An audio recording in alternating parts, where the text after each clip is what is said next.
Parenting adult children. Man, there's a lot of complexity to that. And that is because you have maybe some influence. It just depends on how the 0 to 18 went. And then that transition into 19, 20, 21. Right now, I'm in the middle of that. I have a 19 and a 21-year-old and absolutely love it.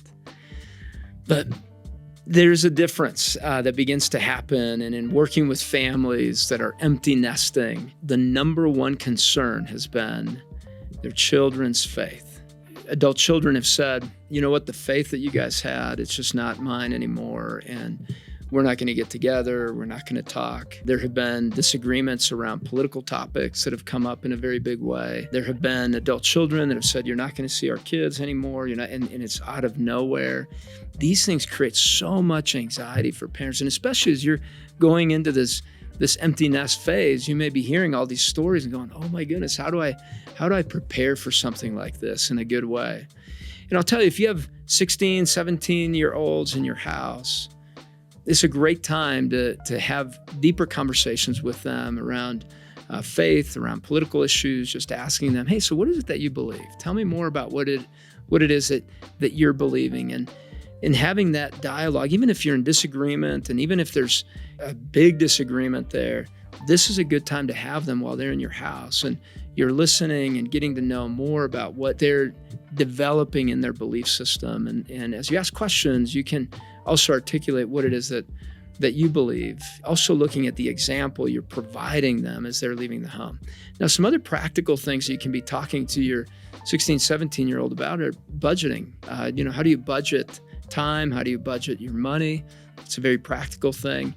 Let them learn to fail and to make maybe some poor decisions. You can't avoid those as a human being. We make poor decisions. We actually say that we make up to 35,000 decisions in a day.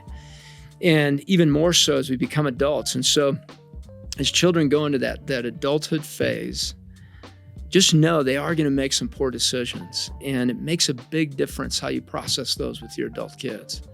If you're saying, oh my goodness, I told you not to do that. I can't believe you're doing those things. It really begins to disconnect your relationship. And what you want to do is open dialogue with your adult child. And that is asking them, hey, so how did that go? When they're making decisions, what did you notice? What did you like about what happened? Help them tell you more about their experience rather than you telling them what they did right or wrong. You've taught that probably from 0 to 18, so they know where you stand on some of those things.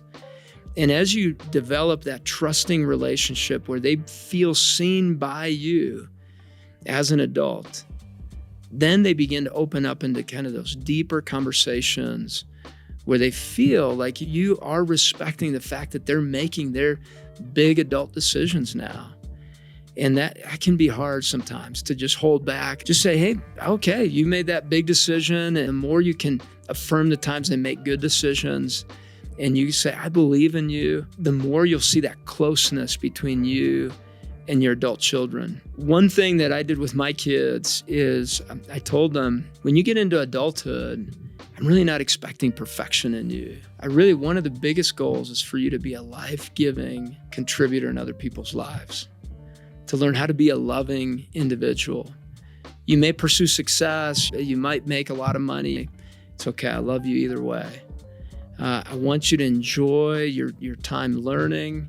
You're going to learn a lot of new things.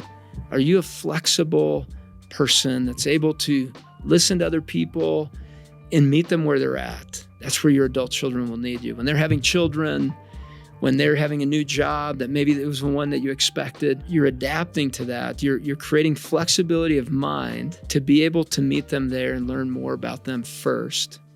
And then in that, adjusting yourself to be a loving person, a person that is listening. And then in that trust, you have influence and you can have guidance along the way. There's a lot of imperfection to raising adult kids. I hope that this was helpful to you and that it was practical.